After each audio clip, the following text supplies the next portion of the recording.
Hello there, welcome to The Comments, a collaborative project by Espresso Global and Ukrainian media. I'm Elena Solodovnikova, and it's a great pleasure for me to be joined by Anton Shekhovtsov, director of the Center for Democratic Integrity. Anton, after the all elections of European Parliament, the right-wing parties have significantly improved their positions. Representatives of MP, of course. First of all, how do you explain this choice of Europeans? And secondly, what impact will this have on the problems of migration and refugees, in particular on those from Ukraine? Well, first of all, hello, Elena. Thank you for having me. Yes, indeed, there has been a slight right-wing turn at these elections to the European Parliament. Although I can't say that some catastrophe has happened, there has been no catastrophe. The mainstream parties, the center-right and center-left-wing parties, they will still form the core at the European Parliament with the majority, with the help of the Liberals, also probably with the help of the Reformists and Conservatives. But yes, some of the parties, especially in Germany, France, and Austria, there has been this rise of the hard right, as sometimes they're called, or far right. Just a subjective preference how to call them. And the reasons for this right-wing turn is that, well, first, the ongoing migration crisis. So it's not only about refugees, but still Europe is attracting a lot of migrants, especially from African countries and the Middle East. This is, for some countries, this is quite unnerving, the numbers of the people who are arriving, but also the speed with which these processes happen. So it's not only the numbers, but also the speed, the pace of the developments. And also the far right, the hard right, they have been strengthened during the pandemic, because in some countries, especially Germany and Austria, I would say, there was opposition to the measures against COVID-19 pandemic taken by the centrist forces. So this opposition, it was somehow translated into the support for the far right. And the third reason, so first the migration, the ongoing, I would say, ongoing migration crisis. Second, the pandemic, and third, the inflation that followed the pandemic. So I think these three reasons, they underpin what's going on today. And there is also this general factor, which is about the loss of trust. Not complete loss of trust, but significant amount of loss of trust towards the centrist forces, towards the mainstream, the establishment, so-called establishment. So this is these are the reasons. I don't think, however, that this will somehow influence the situation with Ukrainian refugees in Europe. There is a consensus, and it's quite a strong one, that Ukrainian refugees need protection, need support. Sometimes there are voices, like we've heard recently from one conservative politician in Germany, who said that those Ukrainian refugees who have no job, they need to be sent back to safer regions of Ukraine. But that was criticized quite heavily by other politicians, even from his own party in Germany. So I don't think that this will somehow influence the situation with Ukrainian refugees in Europe. But I was wondering, because the last survey about the refugees in Poland that numbers of people from Poland who supported refugees, 55% of the country residents, and 35% of them, they think they refugees should be citizens of neighboring countries such as Ukraine and Belarus. What does it indicate? No, Poland is one of those countries that lost a lot of their own citizens who travel to the UK, who travel to Scandinavian countries, who travel to Germany, and Poland is in great need of migrants, of the migrant workforce. This is a situation not only in Poland but also in Central European countries, even in the Baltic states. Some countries, I don't remember which exactly, but after they joined the European Union and after the European Union opened the job market for them, some of those countries, they lost up to 30% of their workforce who just went to the West, to Western countries. So they of course need workforce. And Ukrainians, especially in Central Eastern Europe, Ukrainians integrate more or less fast, especially in Poland, where you have similar culture, similar language. So they integrate fast. They fill in the jobs where there is shortage of people in Poland. So Ukrainian migrants actually play a very important role now in Poland's economy. And if some people are not happy about this, well, the situation would be worse without Ukrainian migrants. Yes, I completely support your point, and I want to back to the right-wing party's popularity. In France, President Emmanuel Macron dissolved the National Assembly, and the reason is that party of Marine Le Pen won European Parliament election in the country. And to what extent does Le Pen currently depend on Russian influence? Because she had been receiving money from Moscow, we know it. But a few months ago, she condemned the Russian invasion. Well, the National Front, that was the name of the party up until 2018. They received a loan, a bank loan from a Russian bank back in 2014 for the regional elections in 2015. There is no evidence that the National Front or the National Rally, as its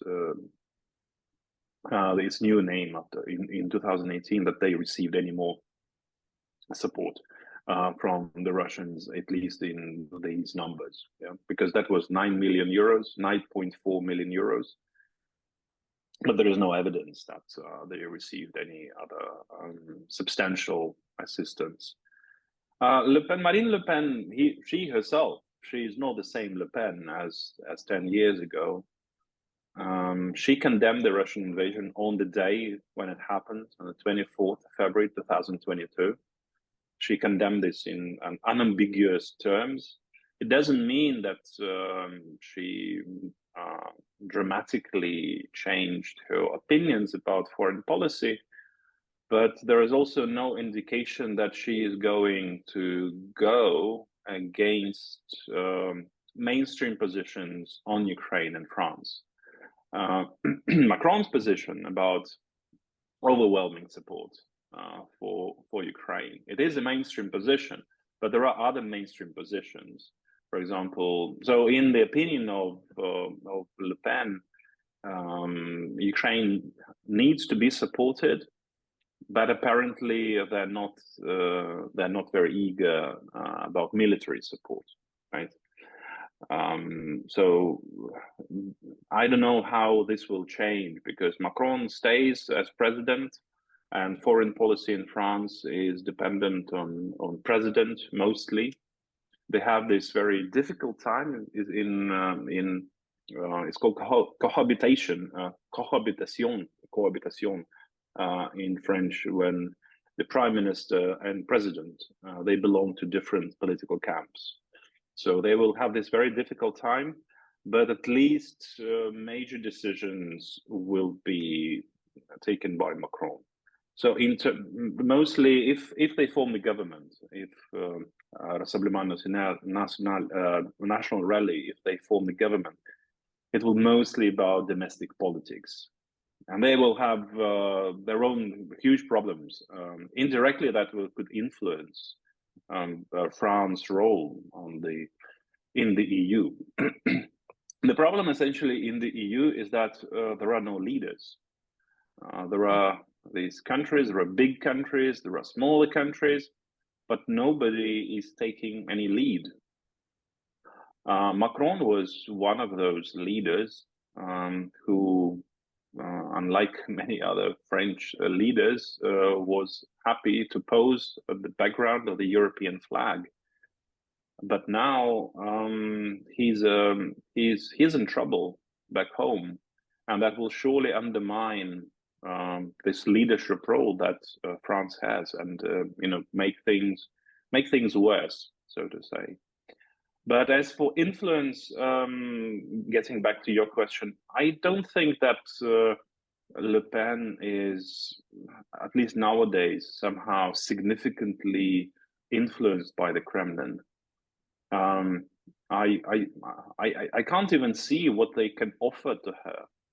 She is very close to power in France. And France is economically just enormously bigger than Russia. The GDP of Russia is of ordinary European state. France is one of the leaders, economic leaders of the European Union. She's close to power. I don't think that.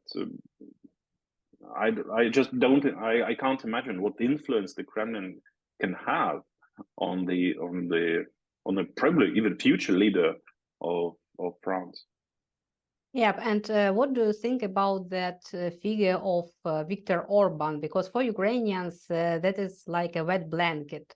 Every time, is he a vassal of Putin, or he's playing a Mokhenin game? And I wanted to ask you, how should Ukraine rebuild the relations with Hungary? Well, Orban's regime is really problematic on many levels. It's not only about its very subversive role that Hungary is playing now with this Russian invasion of Ukraine. Hungary blocks as many things as it can block. When it cannot block it, it starts complaining that it cannot block. Hungary is a country that is hugely dependent on the European Union for funding. Hugely dependent. And part of the success that Orban has politically in his country is the economic stability. Is the economic stability and quite low costs of utilities for homes, for ordinary people. Part of that success is dependent on Russian energy supplies that have a political price. They are lower than the normal market prices because Orban plays along. But for Orban, it's really difficult to say why he's behaving the way he's behaving, but there is logic behind his behavior. It is his grip on power in Hungary, his willingness to keep that power as long as possible for him and his party. It's basically a mafia state. Yeah. And yeah, he's dependent on that funding, and he plays Russia against the EU and EU against Russia. He benefits economically from that blackmail, and what he's doing is blackmailing. Unfortunately, there is at the moment what Ukraine can do is to just follow the European line, and also deal with these Hungarian ethnic minorities. It's a big thing. Apparently, it's a big thing for Orban's regime, and without moving forward in that direction, Hungary will not ease its problematic relations with Ukraine. But could you imagine the situation when Hungary takes some part, annexes some part of Ukraine? Because we know a lot of people from that part of Ukraine who have Hungary passports, and the same was in Crimea. And we say, oh, that doesn't matter. But all in all, we have the very bad situation. Well, Russia annexed Crimea. Russia annexed Crimea not because someone there had Russian passports. That was not the reason. Not the Russian passports. Hungary, I'm sure Orbán would be happy to take some parts of Ukraine if Ukraine collapses, right? But there is no, well, it's not very realistic that Ukraine collapses. But only in that case, Hungary would probably do something like this, or at least send some troops to enforce law and order. Because without the central government, if we're talking about the collapse of the state, people will need protection, and if there's no central power, parts of Ukraine will be opened for neighbors. I think that is actually that was the plan of Vladimir Putin. We know that through some channels they discussed this, or they tried to discuss this with Poland. Like, why don't you take parts of Western Ukraine? Yep. But we know that Poland declined, obviously, and said, of course not, we're not going to talk about this. But we don't know whether Orbán was actually interested in this. I'm sure that he was offered such an opportunity. I wanted to ask you about the situation with attitude for Ukrainian right-wing forces, how it will change, because previously some big outlet media, they told horror stories about Azov and right sector. Are they no longer demonized them, or the Russian influence of propaganda still remains strong? Well, the right sector is gone. I mean, this is not the topic.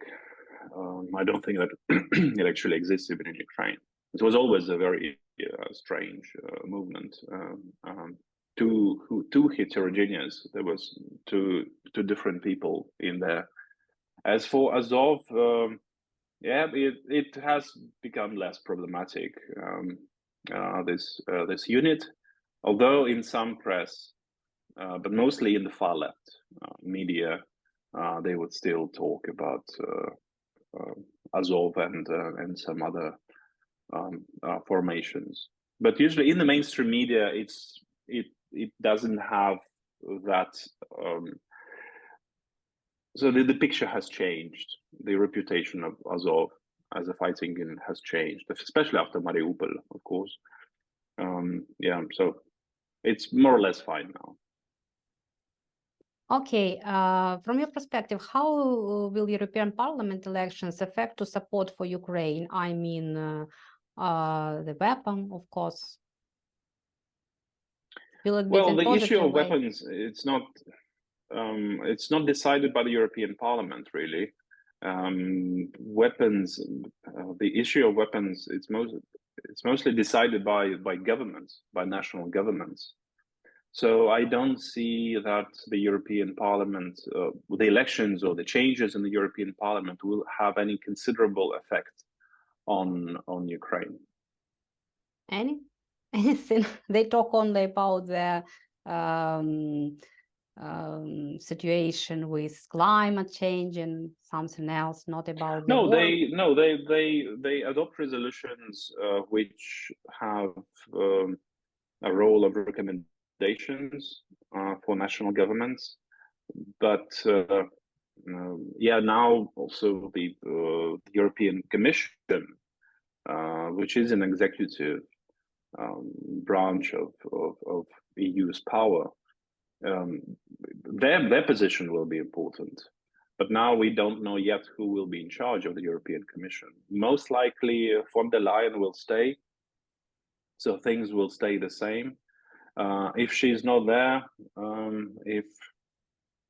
for some reason there will be a different president, it will be quite difficult then to understand what would be the impact of all this. But so far so good. So at the moment, I don't see any real challenges on the level of the European Parliament or the European Commission concerning Ukraine. I'm more concerned, much more concerned about the developments in France. They will have elections. Macron is playing a very, very risky game, and this can undermine the European effort. Yeah, this is despite the fact that Macron will remain in charge of the foreign policy of France. Still, it's a big thing. Maybe a very big change is coming up. Well, elections to European Parliament are generally less less popular among European citizens, unless we're talking about countries where vote is mandatory. For example, in Greece, it is mandatory to vote, to go and vote. But in the majority of other countries, people tend to go rather to national elections. They matter more for them than the European Parliament elections. Well, in Austria, at least in Austria, I've seen posters everywhere. So the campaigns were quite active, but I'm sure there will be a much more active campaign this autumn with the national elections in Austria. Yes, to the end, I wanted to ask you about that conclusions that we can be drawn after the peace summit. What is supposed to finally bipolarize the world, or what is the main objective of this peace summit? Well, there is of course, there was an official agenda that was the discussion of Zelensky's peace formula. That was not very successful because only certain positions from that peace formula were discussed. Unofficially, I guess the objective of the peace summit was to secure support for Ukraine from so-called non-aligned countries, from the major powers of the so-called global south.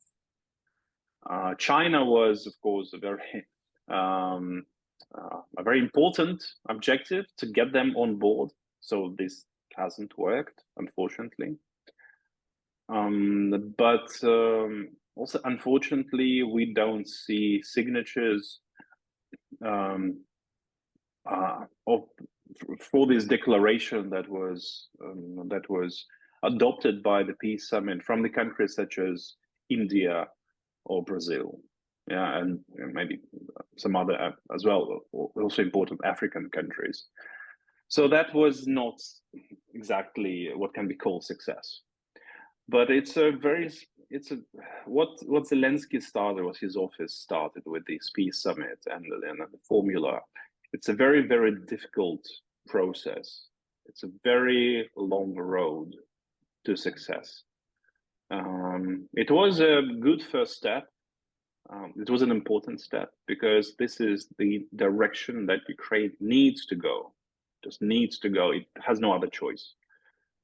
But I think what can be improved is the more diplomatic work needs to be done, because Ukraine has ignored the countries of the global south since Ukraine became independent, since the 90s. Nobody really was bothered in Ukraine, in the diplomatic corps, about Ukraine's work in Latin America, about Ukraine's work in Africa, in Asia. I'm not even talking about China. Although there was actually an agreement in 2013, there was even a friendship declaration of friendship between China and Ukraine. But still, Ukraine has lost decades of building good contacts with countries of the global south. But now, better later than never. Ukraine needs to be much more active in this direction in this region of the world. But you know that Ukraine have no official ambassador now in Poland, in London, and there is very ridiculous situation, but we have not, unfortunately. I want to ask you, should Russia be involved in the second summit? Will it be beginning of the peace negotiating, or we will hear the proposal to give away for regions again in the best case scenario? Whether Russia should be invited, this depends on what issues are going to be discussed at the next summit. This is one thing. Another thing is that Ukraine will, because this question about invitation for Russia, it will be, it's not just Ukraine's decision. It will depend whether Ukraine wants to have more involvement on the side of China or India, or other important players on the global arena. So territories, control over territories, that will be an issue that will be raised, of course. And Ukraine will need to respond to those questions. But as for, I don't think that this summit or the series of those summits, the series of those conferences, will be the main road to peace. I am sure, I'm 100% sure that everything will be decided not during those conferences, but on the battlefield. So the major objective for Ukraine is to win the war on the battlefield. Those conferences, they're good, they're important, but they're not the most important thing. The most important thing is the military victory.